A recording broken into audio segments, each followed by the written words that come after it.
Hello, everyone. I appreciate you coming back, and coming together to it. But there is no choice but to go on. That's what we do. But please, always circle back and remember all those in your thoughts and your prayers. And beyond that, if you know these people individually, please call them. Please call them and let them know you're thinking about it. I want to get as quickly as I possibly can to the questions and everything, because this is a hot topic around our state, and no question it ought to be a topic that is blazing hot. And the reason I say that is because of the level of importance that it has. If I could just share just 2 or 3 thoughts with you, a couple of minutes and everything, but here's all there is to it. I mean, you have trusted me, and you've been kind enough to re-elect me. You've been kind enough that we won every single county in the state. Now, along the way, then not long after that, we've continued to try to guide ourselves through this pandemic.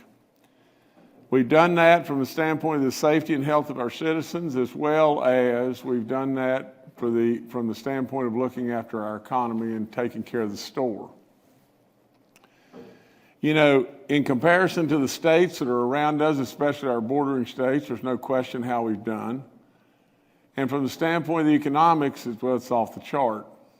From the standpoint of the greatness that all the people have done pulling the rope, and I surely don't take credit for just only thing but a small, teeny part.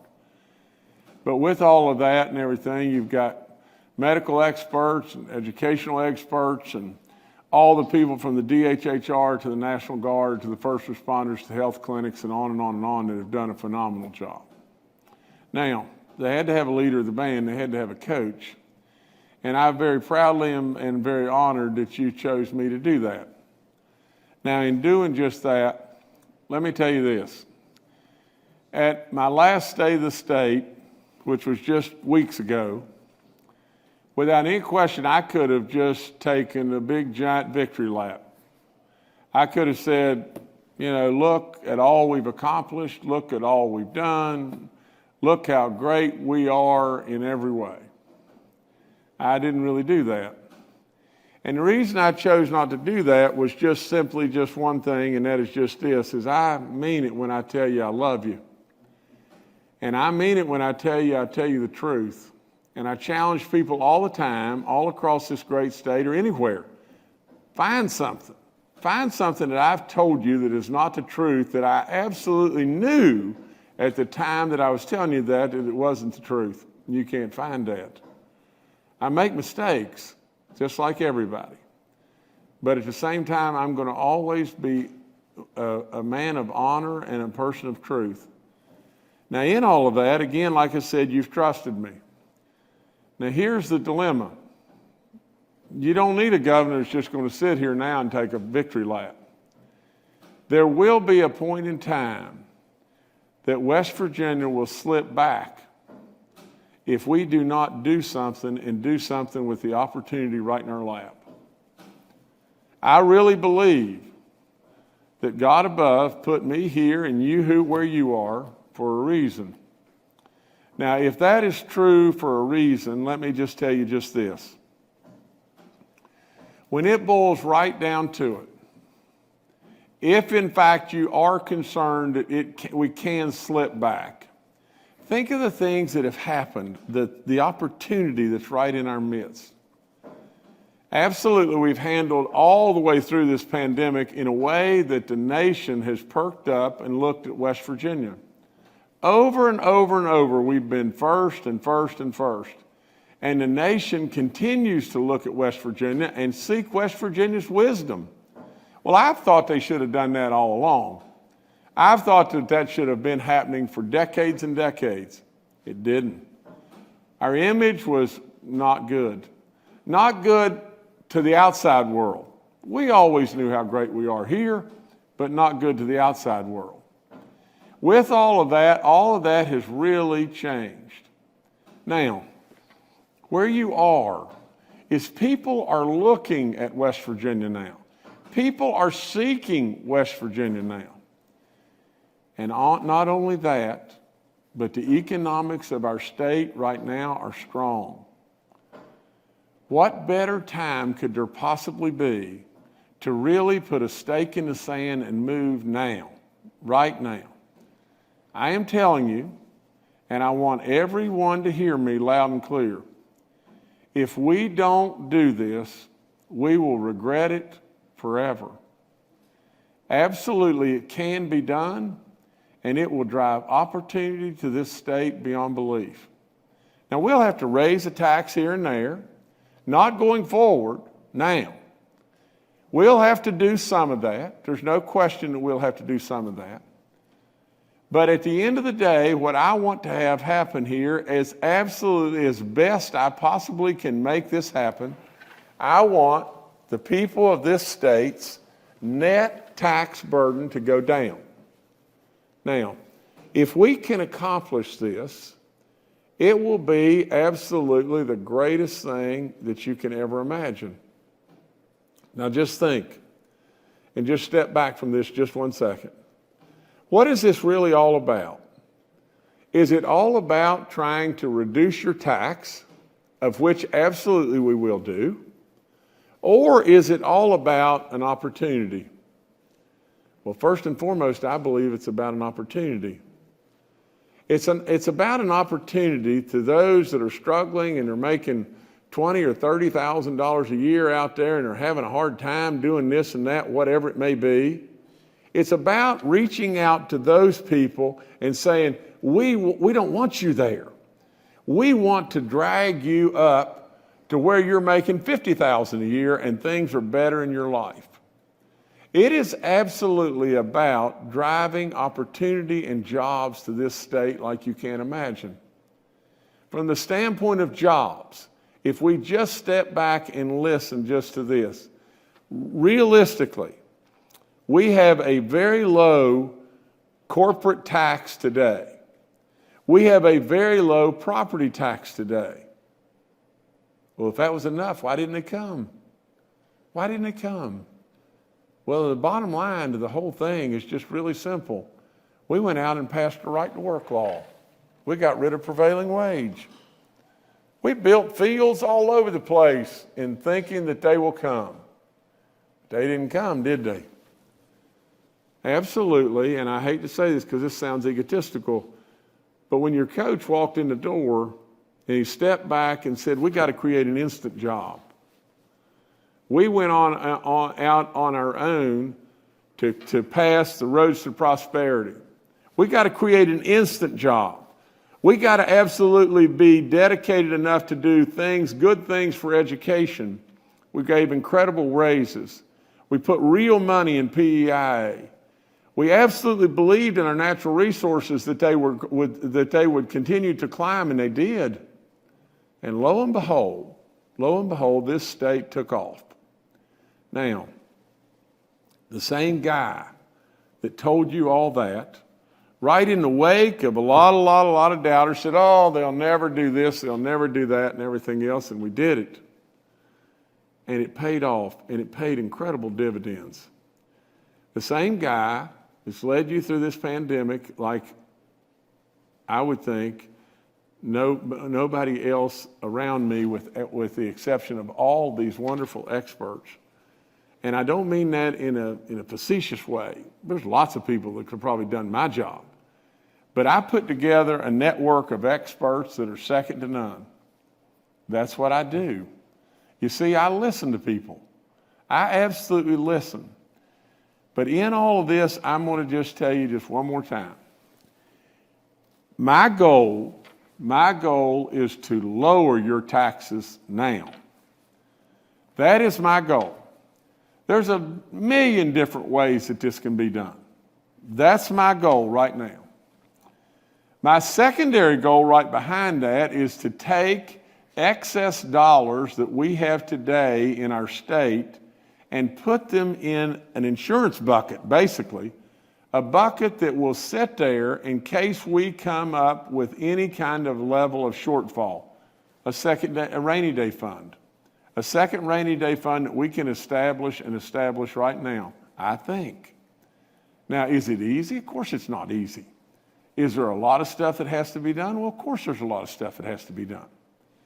Now, I'm going to take your questions, and I've got our Secretary of Revenue, Dave Hardy, here, that if I can't answer, I'm going to turn to him. But just remember just this, and this is all there is to it. Our Olympic team was coached by a man, it was our hockey Olympic team. The Miracle on Ice was coached by a man, his name was Herb Brooks. Now, he's not with us anymore, but Herb Brooks, all of a sudden, that bunch of kids and everything that was playing the most unbelievable hockey that you can ever imagine, they defeated the Russians, and the Russians had played in the United States. They had come and played some exhibition games against our all-stars in the United States, our professional all-stars, and they had just worn them out. The Russians were absolutely triumphant beyond belief. And now this ragtag bunch of kids that had a real life passion defeated the Russians. And now they were playing, I believe it was Sweden, I hope that I'm saying that correctly, and they were playing Sweden in the championship game to get the gold medal. And at halftime, or they're after the 2 periods or whatever, I think they play 3 periods. I don't know much about hockey. You can tell that. But let me go back. Maybe it was Finland. Let's just say it was Finland, okay? And I'm not positive, but I think it was Finland. All right, now.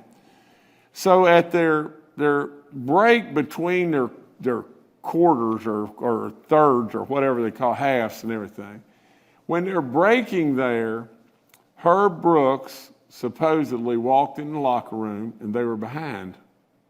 Now, they had defeated the mighty Russians, the mighty Soviet Union that was strong beyond belief.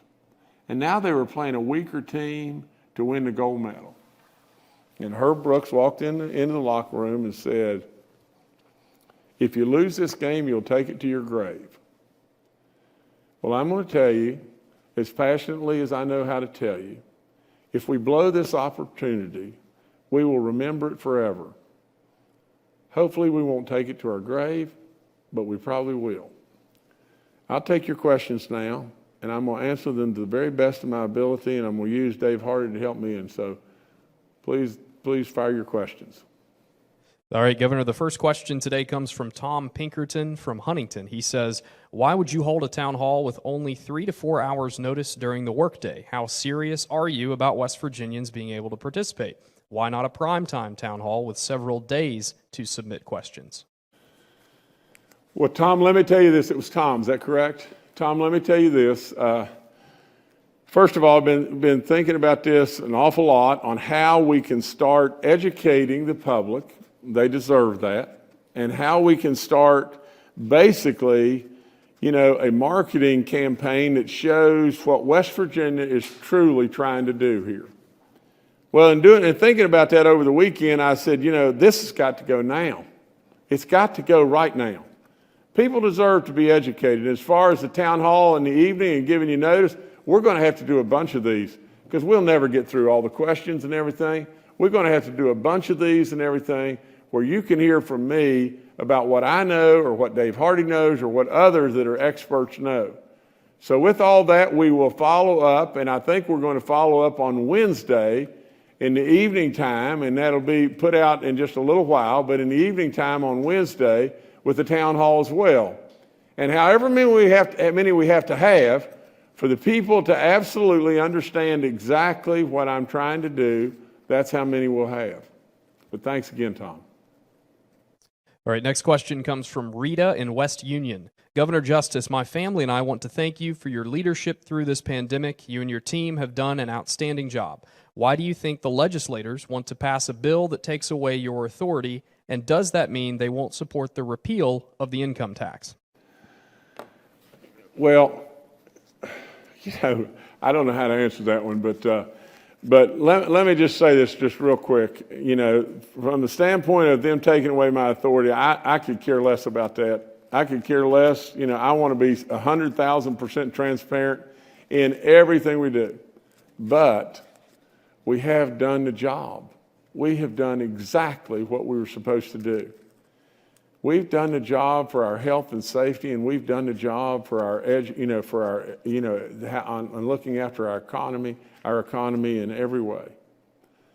From the standpoint of whether it be our legislature or it be anybody's legislature or it be 134 Jim Justices, when you have an emergency, even if the emergency lasts for an extended period of time, you have got to have a governor, and you've got to have a leader of the band.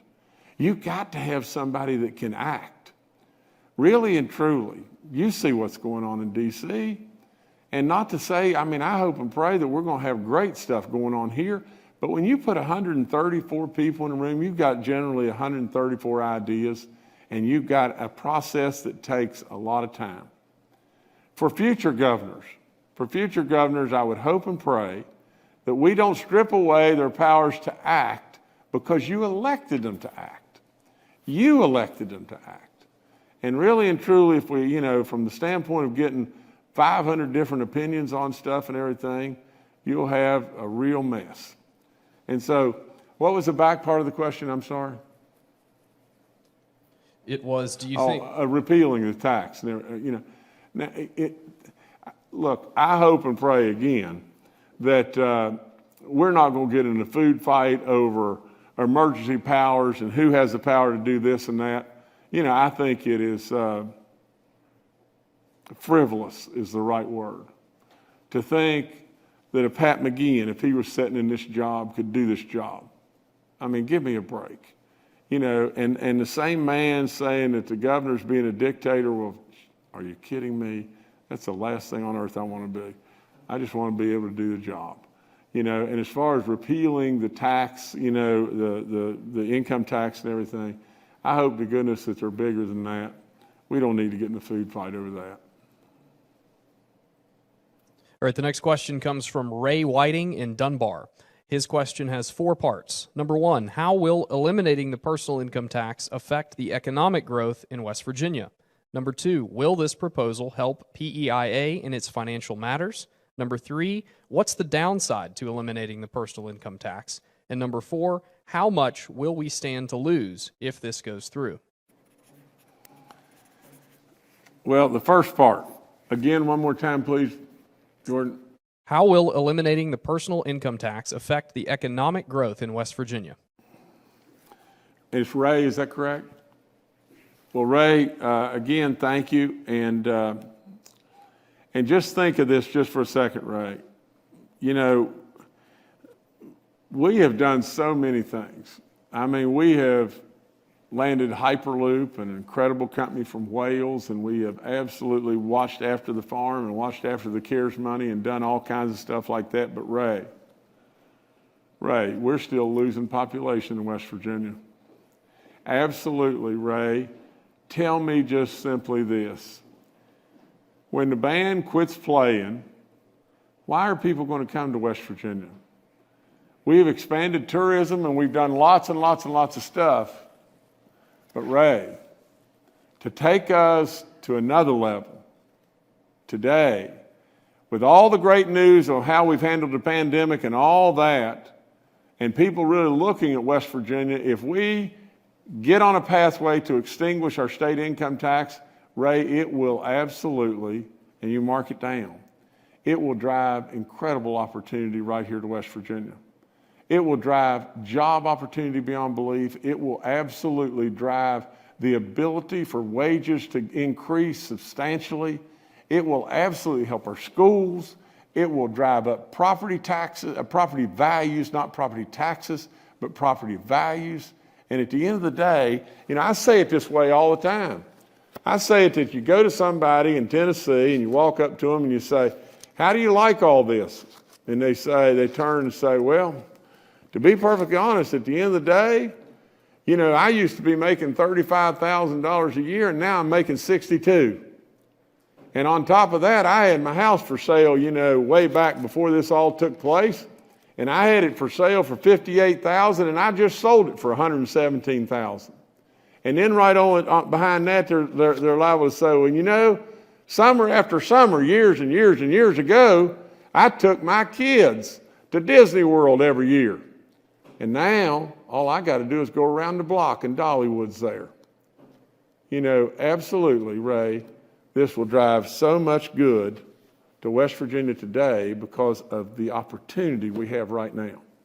From PEIA, naturally, this could very well increase the funding and make PEIA easier going forward on all of us. From the standpoint of the downside, I see none. Because in the first phase, I would cut half the income tax on everybody in the state of West Virginia, and at that point in time, sit back and let the growth take us there.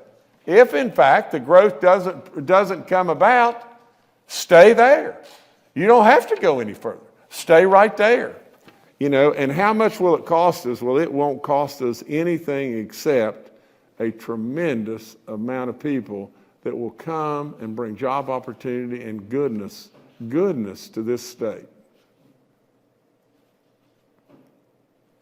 All right, thank you, Ray. Next question comes from Josh Vincent from Fairmont. How and why do you propose a wealth tax in West Virginia? What is included in the wealth determination? Is it home, businesses, retirements, or trusts? It's none of those. And that was an absolute mistake of mine in the state of the state. I should have never called it a wealth tax because, you know, your question is a valid concern. It is none of those. What it is a consumption or a luxury type tax. It has nothing to do with your home or your wealth or your situation today in any way. This is not income redistribution or whatever. This is absolutely just this. If you go out and you can buy a bracelet and it's a $12,000 bracelet, I feel like that our most wealthy should contribute more. And so from that standpoint, a one item purchase in excess of, I think it's $5,000, one item. Now, not a kitchen set that costs $5,000. One item that costs in excess of $5,000 is what we've got plugged in right now. And if you buy that one item, maybe you can throw another $150 in the collection plate. And from that standpoint, the way I've looked at this whole thing is just this. The people that are extracting our natural resources, I don't want much. I don't want much at all. But I think they ought to pay just a little bit more. You know, when things are good, only when things are good. I think we ought to help them in every way when things are tough. But I think if things are really good, they ought to pay just a little bit more. Just throw a little bit more in the collection plate. The same thing with the luxury tax. From the standpoint of our professionals that have been excluded from paying tax, I think they ought to be included, you know. And from the standpoint of all those, all through, what I am trying to do is work the numbers to where you come out with a net decrease and an absolute increase in revenue rather than an increase in taxation. All right, the next question comes from Amanda Huffman in Martinsburg. How is it okay for Berkeley County to add extra fees or taxes, such as the storm water fee increase? They are proposing more while nothing is being used with the money. Now, Amanda, I can't help you on that one. I can't answer that one. I don't really know exactly what's going on in Berkeley County, and I surely can't get into that one. I can't help you there. All right, the next question comes from Brad McElhenney from Charleston. Governor, during your State of the State address, you made a reference to continuing to hold back federal relief dollars in buckets, and that seemed to refer to having a safety net in case West Virginia isn't able to fully make up for the income tax cut. What did you mean by that, and how would it work? Are you referring to federal relief the state already has on hand or upcoming federal relief? And do you think the Biden administration's intention for states to hold on to the relief for their own fiscal insurance policies? Whoa, Brad, that was a long question. Of course, I would only tease and say, but the media can ask long questions. But Brad, let me say this. in the state of West Virginia today, we have a cash surplus. You know, in 2019, we had an incredible surplus. And in 2020, we ran across the finish line with a surplus in a COVID year like nobody's business. In 2021, we have a significant cash surplus at this point in time. And right behind this, there's additional stimulus packages coming. And we have not delved into the deep dive where we could actually pull money from the existing stimulus that we already have that could raise the surplus and raise the cash even higher. Now, we could do one of two things. We could just spend the money and we could just throw the money away. Or we have the opportunity, and that's why I keep going back to that word opportunity. We have the opportunity to put that aside in some way, establish something. Maybe it's a vehicle that I'm not thinking about, but I used a second rainy day fund and use it to backfill any shortfalls or use it however we choose to use it. But from the standpoint of our bondholders and so on like that, you know, I really truly believe that that's something that they would welcome and welcome immediately. And so with all that being said, that's what I was referring to with that. And I think that would be a great way to not have us just throw away a bunch of money. And from the standpoint of the Biden administration and us using those monies for certain things, I think at the end of the day, as we receive the stimulus dollars and everything, if we opt to deep dive and recapture revenue, and that revenue comes on our balance sheet as a cash surplus, and we get a supplemental from the legislature and everything to put it in that bucket, I think that's absolutely doable. All right, next question comes from Brenda Hunt from Ripley. Why is the liquor tax not included to increase if state income tax is eliminated? Well, Brenda, I would be the first to say that I would be all in to increase the liquor tax, and I don't know that it's off the table, you know, because we don't have these numbers finalized yet at all. But the problem is, we just don't receive incredible amounts of dollars from a modest or even halfway significant, you know, increase in that tax. You know, and so I don't know that it can help us a lot. To help us some, I'd be absolutely for it. All right, the next question comes from Gary Smith from Martinsburg. The ending of the income tax sounds great. My major concern is the gasoline tax. We already pay 25 to 30 cents more per gallon than our neighboring states. If you drop the state income tax, will the gas tax have to go higher to compensate for the loss? No, absolutely no. Our gas tax is high enough right now. It will not have to go any higher at all. All right, the next question is from Maggie in Clarksburg. Will the marijuana industry that is underway for West Virginia be able to generate enough revenue in taxes to go to the state to cover the loss of state income taxes? Is raising the sales tax to the highest level in the country still going to be necessary if the marijuana industry could contribute enough to cover the loss of the state income tax revenue? And her name was Mary, is that correct? It was Maggie.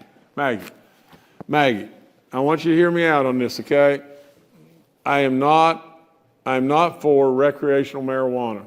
And the reason I'm not for that is because we haven't gotten our arms around the drug situation in West Virginia. We're working it and we're doing better, but we still haven't gotten our arms around that, and layering in another possible, you know, possibility of making that situation worse, I wouldn't be for. But it may not be up to me. Really and truly, there's a movement going on nationwide and everything to make recreational marijuana legal, you know. And so from the standpoint of your question about marijuana, if we can extract taxes from marijuana that can help us in this effort to try to get rid of our state income taxes, we absolutely should do that. It's a very, very good thought and everything. Will it be enough dollars? It will be significant, there's no question. Will it be enough dollars to pull off the income tax stuff? Well, no way. But it will be real dollars that could really help along the way. And so it's a great question, and I think it should absolutely still be on the table. And as we move forward in our state and everything, there could be a lot of possibilities there. All right, the next question is from Lisa in Huntington. Have you ever moved to another state before? You look at the cost of living and the quality of life when you are young. You look at an income tax when you are at retirement age. After the winter we just had, what convinces you that anyone wants to retire in West Virginia rather than Florida? Oh, my. This was Lisa, is that correct? Lisa, you have got to be kidding me. If you go to Florida in the summer, you absolutely can fry eggs on your front sidewalk. I mean, you can't go outside. You can't breathe. And if you go outside, you're immediately eaten up by the bugs, and you can't see 700 yards because you're flat as a tabletop. I personally believe that West Virginia has so much more to offer, it's unbelievable. But in addition to that, Lisa, if we had no income tax in West Virginia, 2/3 of the nation's population is right within a rock's throw of us. And to get to Florida, they're going to have to drive through us to get to Florida. They're not going to go to Florida. Don't get me wrong. I know it's wonderful in Florida today, and I know that they have oceans all the way around it and everything, and there's so many great things that are going on in Florida, and that's great. That's great. But I'm also very partial to West Virginia. Next one is from William in Reedsville. We cut income taxes in 2007, and we were one of 12 states that lost jobs in 2019, despite the promises that it would bring in jobs. How will this be any different this time? Well, personally, I believe that what we have done through the years is we have taken a little bit off this, and then jumped all the way over here and taken a little bit off this, and then we've gone over here and taken a little bit off this. And when we're doing that, nobody on the outside really sees what's really happening in West Virginia. You have incredible property taxes. You have incredible business taxes. And why aren't people coming? And in this situation, if I felt like by making a move today that it was really going to hurt us going forward, well, you don't make it. I can't guarantee you that it's a slam dunk beyond belief. I believe it. I believe it with all in me. Now, but just stay with me. What's the downside?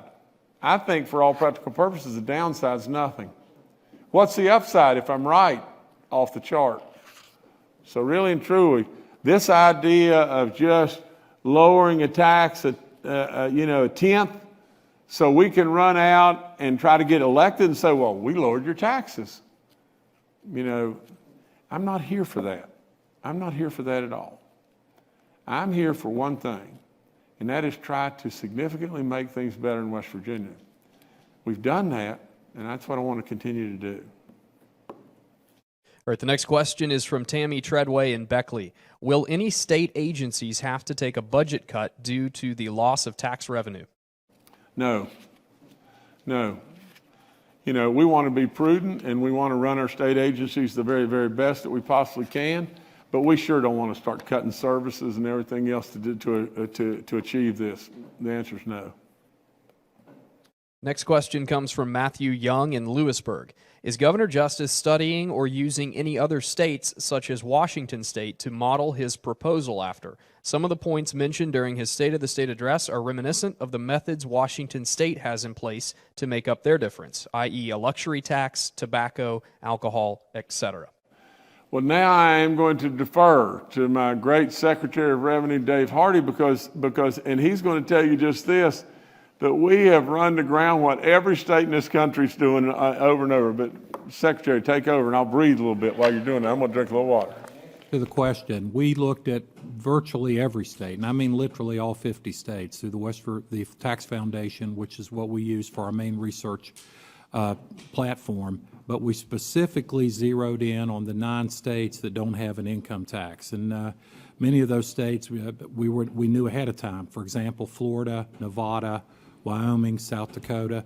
But we also took a hard look at Tennessee, because Tennessee is, of course, in many ways like West Virginia. It's got a lot of commonalities.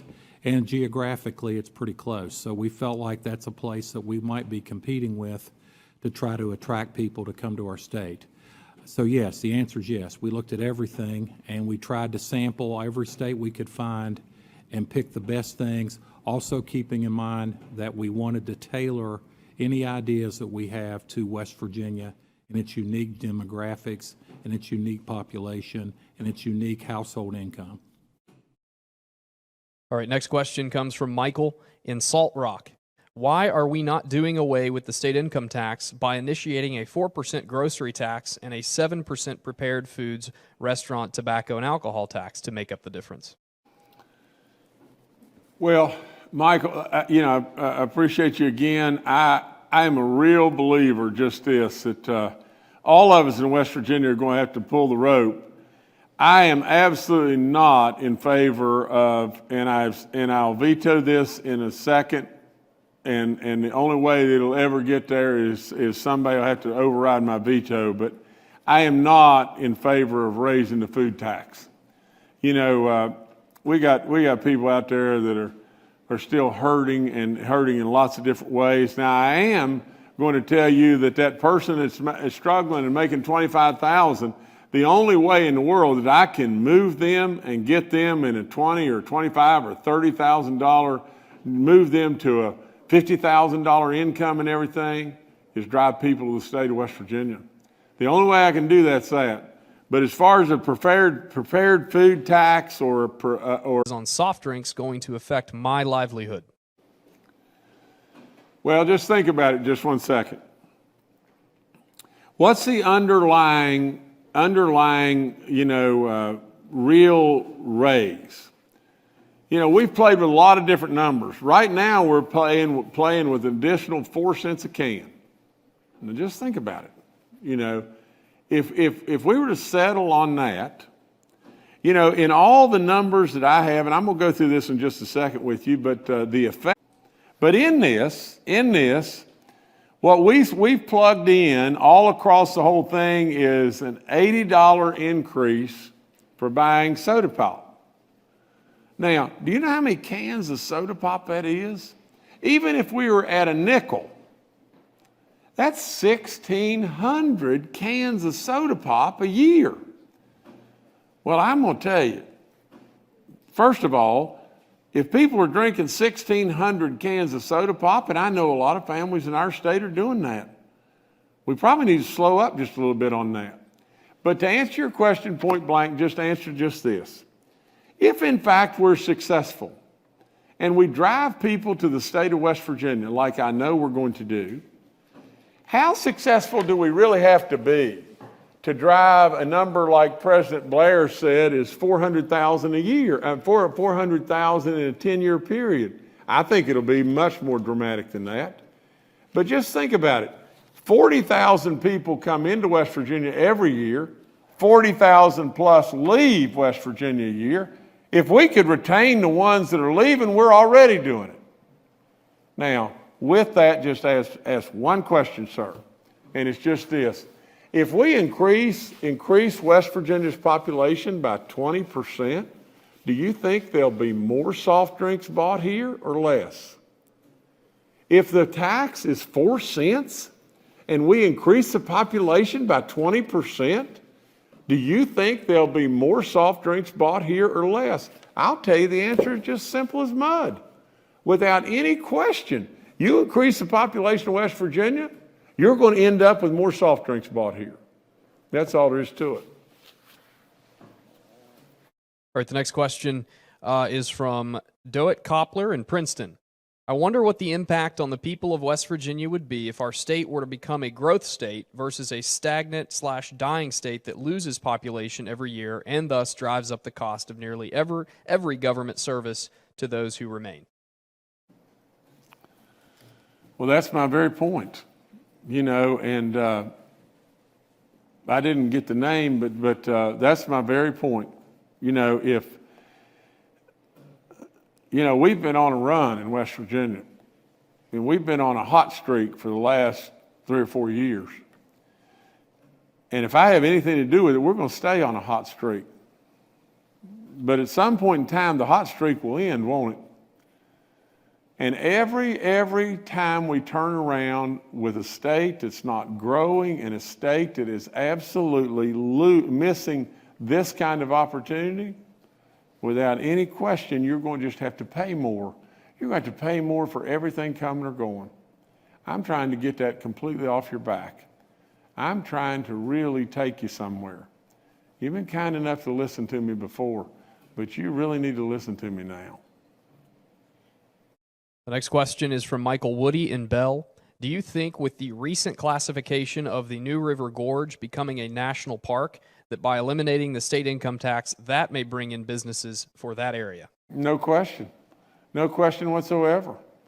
I mean, the New River Gorge becoming a national park is wonderful, wonderful news.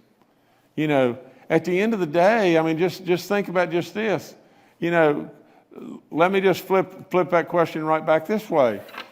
Would you think that if West Virginia handled the pandemic from a standpoint of health and safety and economics just great, and then you combined with it, you're getting rid of the state income tax, would that drive a lot of people here? Well, of course it would. Of course it would. Would you think that doing all the stuff we've done on tourism and everything else, and now getting rid of the state income tax, is that going to drive a lot of people here? Well, sure it is. Would you think that getting the New River Gorge National Park and getting rid of the state income tax? Absolutely it is. But you see, what is common in all three? What is common in all three is the biggest appealing thing in the nation. 9 states have no income tax. Tell me how they're doing. The only way that you can derail is not manage the store. Let your budget just get completely crazy. Spend money like crazy. That's why I proposed, for all practical purposes, a flat budget. Now, does that mean we have to stay dead level flat? Well, of course not. Of course not. And if we want, as we go a little forward, if we want to grow a little bit in our budget, that's okay. That's okay. I'm a believer. I'm a believer in government running stuff and goodness coming from that. I'm a believer in the private sector. I'm a believer in the whole process working. Next question comes from Lisa Pritchard in Huntington. Do you think I will do 95% or 100% of my shopping in Ohio if you raise the sales tax? Well, Lisa, you may, but really and truly, at the end of the day, I don't think that will happen, and I don't think that it will happen, from the standpoint of significant, because it's going to cost you money to drive over to Ohio. It's going to wear and tear on your vehicle and the gas and everything else under the sun, and your time. And time is the precious commodity that none of us want to give up. But Lisa, just listen to me on this. If you go to Ohio to buy your stuff, more power to you. More power to you. You know what I'm trying to do?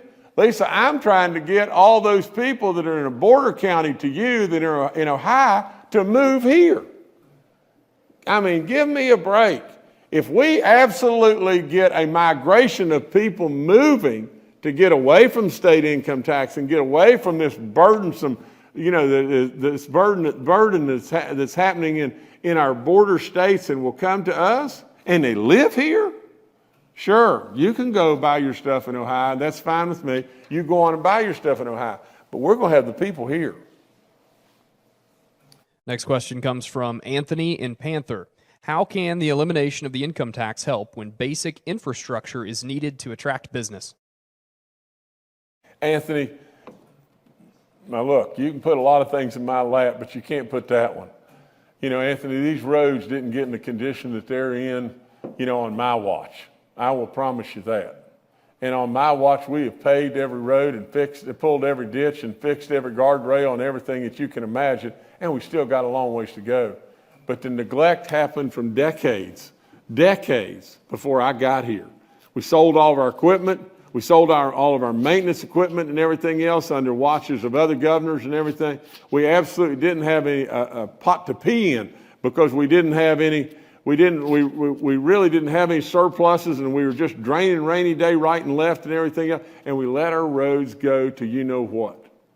Now, Anthony, you can talk to me all day long, but we are working every day, every single day, try to make our roads better and better, and we've made one whale of a difference. All right, next question comes from Jess Mancini in Parkersburg.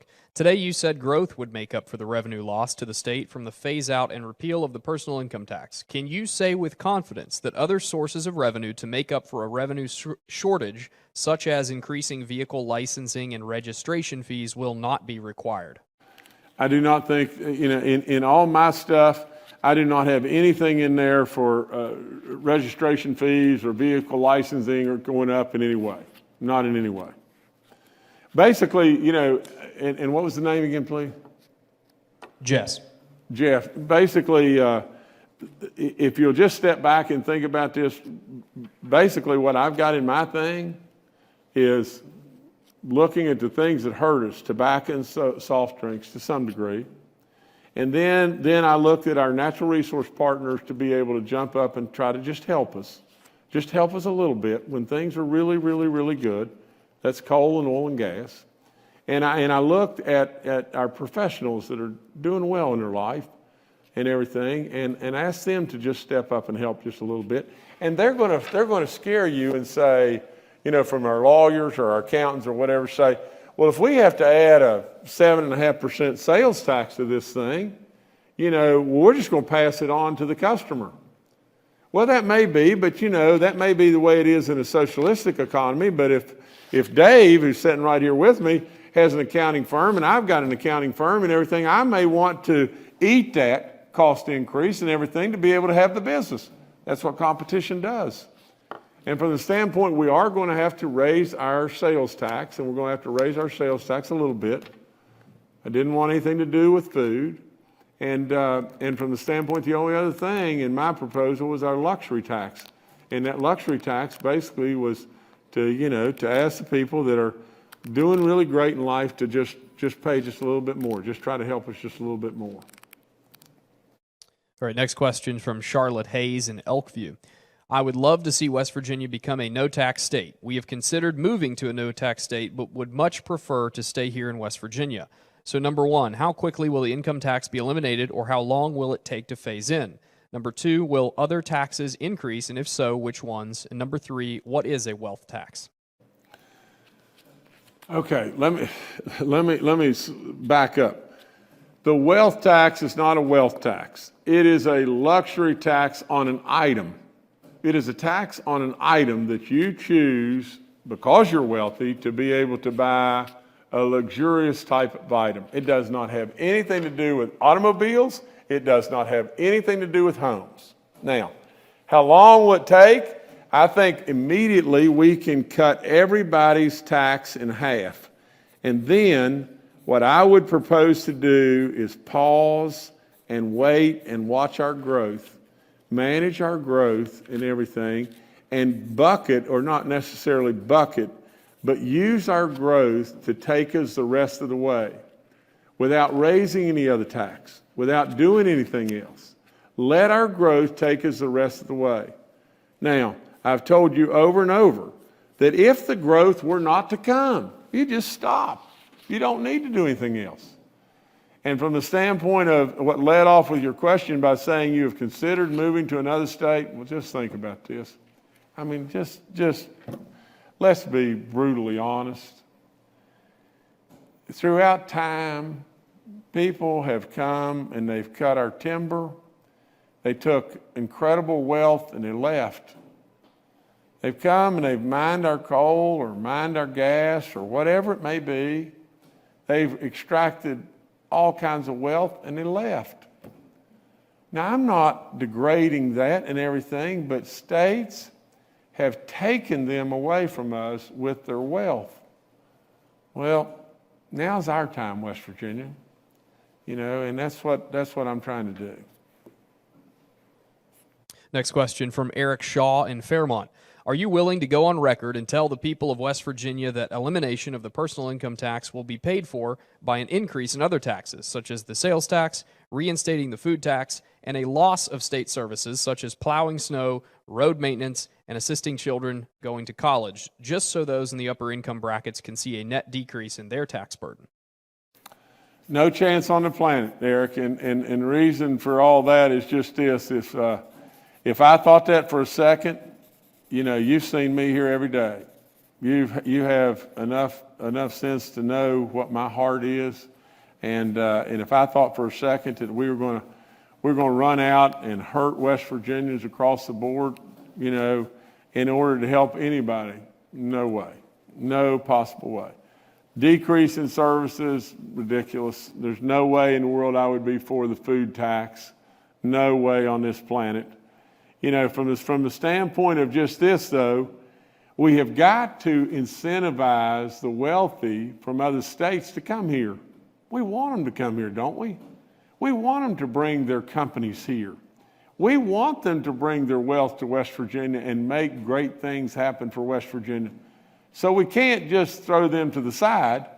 We have got to absolutely try to get them here. Next question from David Shrewsbury in Morgantown. I've seen where economists don't think this will lead to income members of the state.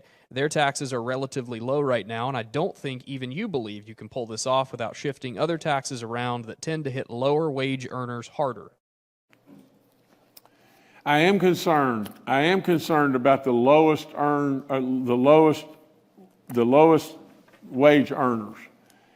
I am also concerned, though, that they will stay there forever, trapped in this spin cycle if we don't do something to try to help them.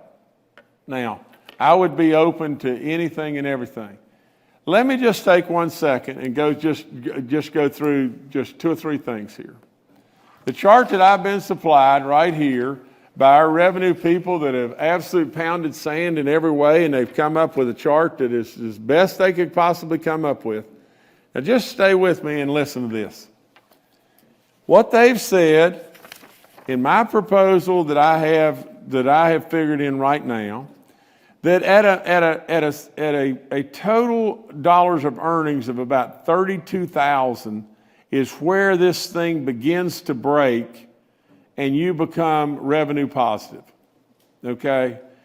Now in all of that, at 40,000, you basically in paying $81 extra for tobacco and $80 extra for soft drinks and even $15 extra for lottery tickets, you become positive by $202.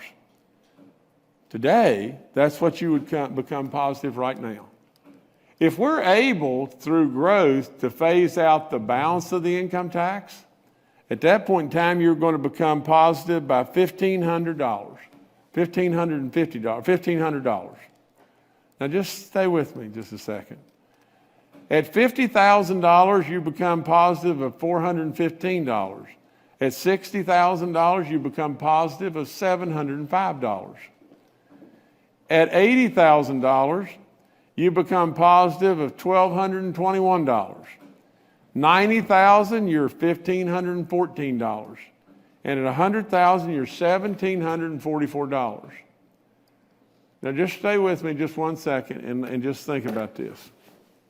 What I'm saying to you is this.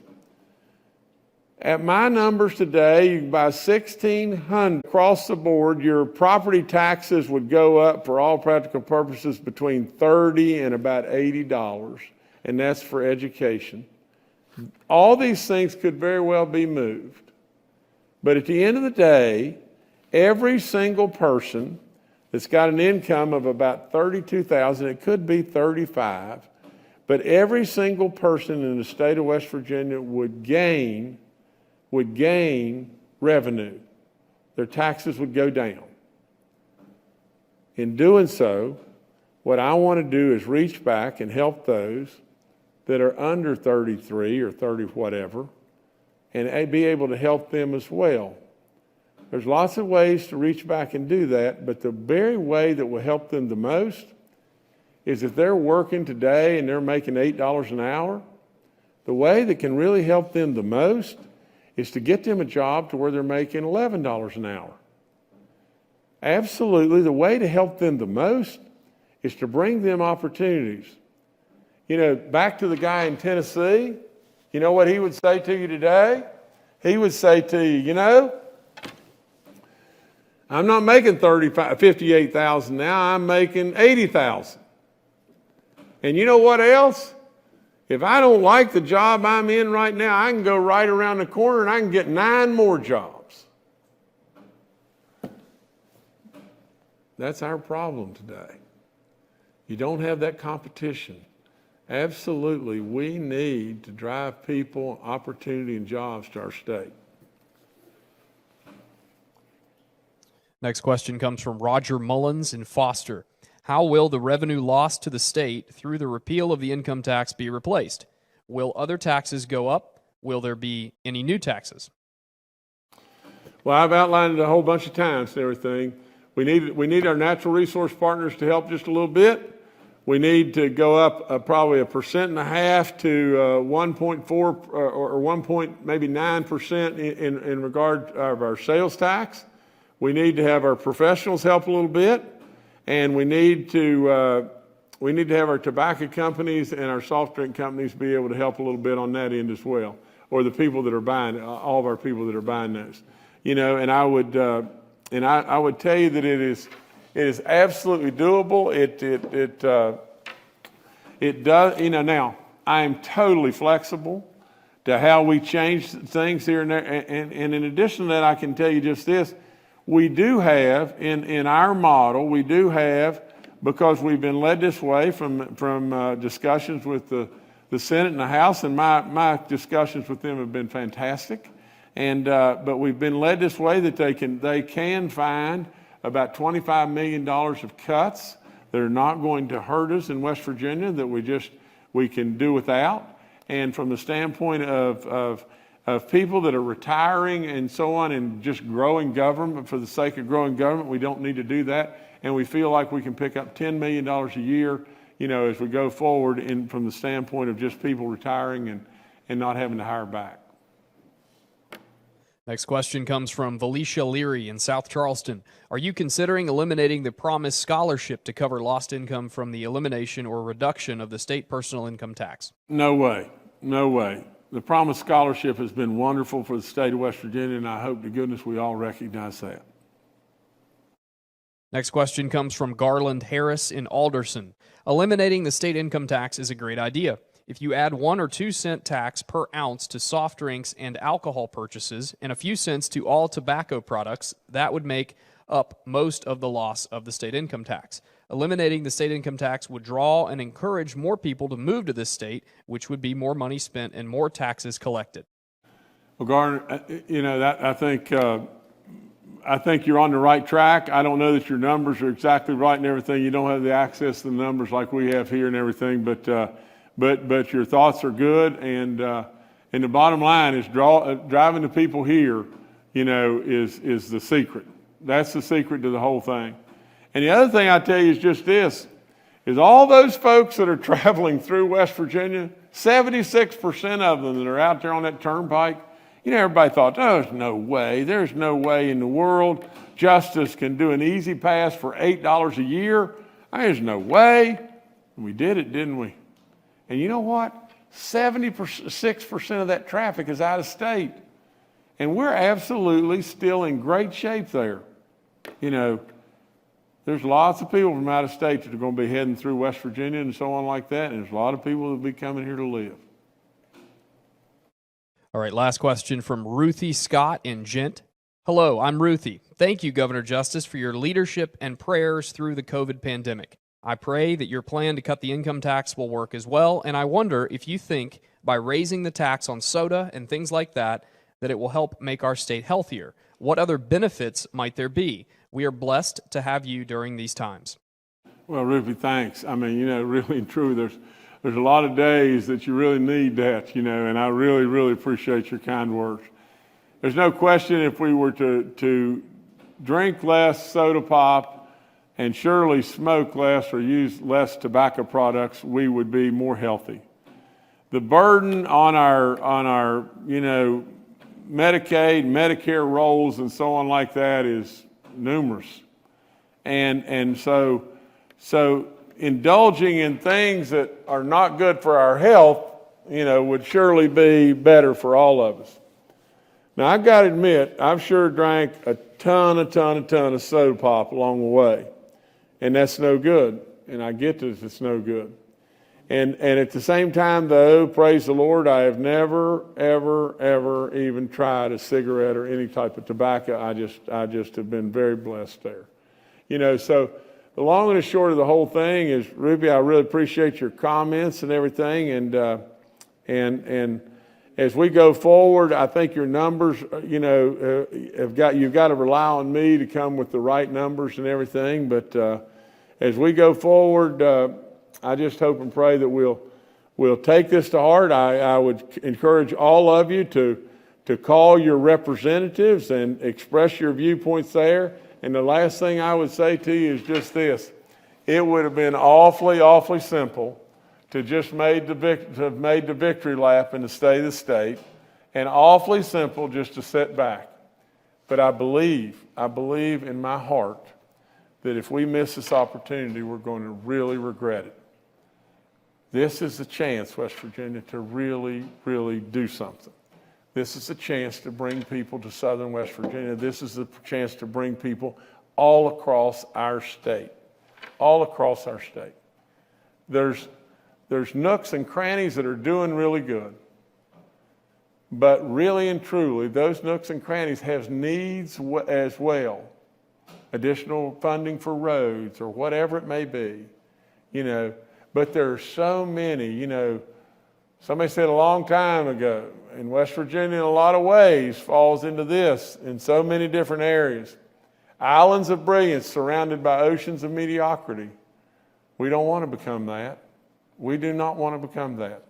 We know how well things may be going in Morgantown or the Eastern Panhandle, but we know how destitute and how tough things are in a lot of other places. This will drive a lot of goodness, a lot of goodness.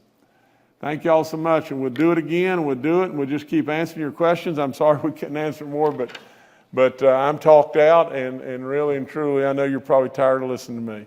But thank you so much. Appreciate you.